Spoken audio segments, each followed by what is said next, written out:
सीआरपीसीएम दीदी मानू जो आंचलिक मंचर सब कमिटी रेजोल्यूशंस लिखा पड़ी था और मु दुईटी वीडियो आपण मानक दे सारी जो थे कि सब कमिटी रेजोल्यूशन किभली भाव में लिखा जाए ता कही तेरे आज आ गोटे 3 नंबर वीडियो छाड़ुची जो थे कि मुझे पुणी आउ थे सब कमिटी रेजोल्यूशंस विषय कहबी तेरे जानापी कहबी जे ये जो सीआरपीसीएम दीदी मैंने काम करती से सब कमिटी रेजोल्यूशंस लिखापी मासिक पारिश्रमिक रही तेणुक 3000 टंका रही से मासिक पारिश्रमिक ए बाबद को तेणुक यहाँ निश्चित भाव में लिखा पड़ी था।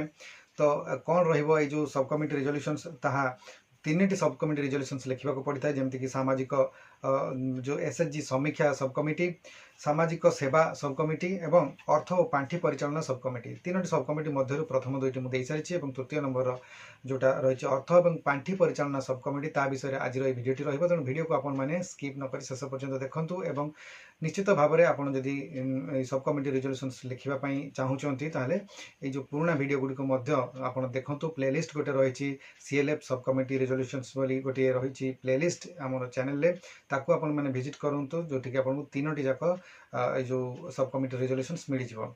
तेबे ये 3 नंबर सब कमिटी जो रेजोल्यूशंस अर्थ और पांठी परिचालना ताकू किभली भाव में आपण मैंने लिखिबे चलतु देखिबा। चैनल टी को सब्सक्राइब करी बेल बटन को ऑन कर दियंतु एवं ता सहित ये वीडियो को गोटे लाइक कर दियंतु।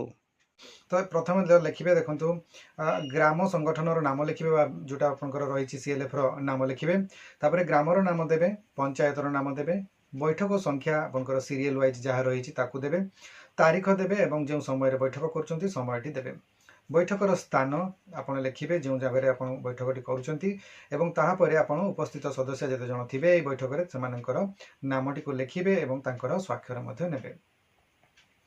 तापर देबे आपन बैठकर विवरणी एवं प्रस्ताव। आज अर्थ और पांठी परिचालना उपकमिटीर सभानेत्री जे थिबे तांकर नाम लिखिबे सभापतित्व एक गुरुत्वपूर्ण सभा अनुष्ठित हो गला। सभार ग्रामर संगठनर आर्थिक स्थिति, पांठीर सदुपयोग एवं ऋण आदाय उपरे पुंखानुपुंख आलोचना करागला। सर्वसम्मति क्रमे निम्नलिखित प्रस्ताव गुड़िक गृहीत हैला। प्रस्ताव 1 लिखिबे आर्थिक स्थिति समीक्षा। ग्राम संगठनर बैंक खाता रे थिबा जमा राशि एवं हाथ पांठी बा कैश इन हैंड जांच करागला। समस्त आय और व्ययर हिसाब सठिक थिबा कमिटी स्पष्ट कला। प्रस्ताव 2 रे ऋण मंजूरी और आवेदन। एही मासरे सभ्या एसएचजी नाम देबे। स्वयं सहायक गोष्ठी पक्षरु जीविका उन्नति पाई जतिके टंका रही ऋण राशि ताहा लिखिबे ऋण आवेदन आसी अछि सेमानकर पूर्व रेकर्ड भलो होइतिबारु एही ऋण प्रदान करबाकू सुपारिश करागला। प्रस्ताव 3 रे देबे ऋण एवं सुध आदाय।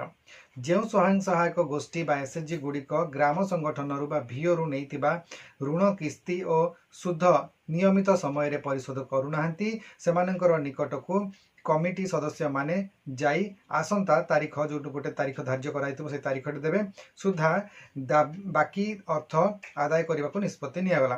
प्रस्ताव 4 लिखिबे बहीपत्र रक्षणाबेक्षण।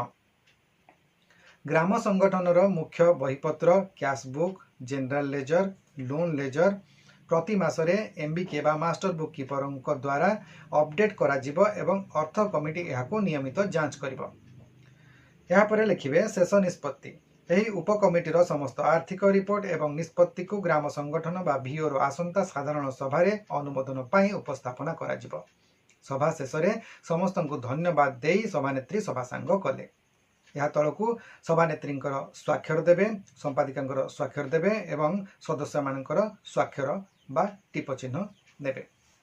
एही भली भाव में आपण माने अर्थ एवं पांठी परिचालनार रेजोल्यूशंस लिखिबे। यह एक स्टैंडर्ड फॉर्मेट देइछि। जदि आपण एथिरे कोनोसी परिवर्तन चाहूचंती ताले याकू आपण आवश्यकता मुताबिक चेंज करिवे। आशा करछि आज भिडियो आपको भल लागिथिबो। जदि मो चैनल भिडियो गुडी आपको भल लागुछि ताले निश्चित भाव में आपण चैनल को सब्सक्राइब करंतु एवं एई भिडियो को लाइक एवं शेयर करंतु। आज भिडियो रे बास एतिकी भिडियो को शेष पर्यंत देखिथिबारु आपको बहुत बहुत धन्यवाद। नमस्कार।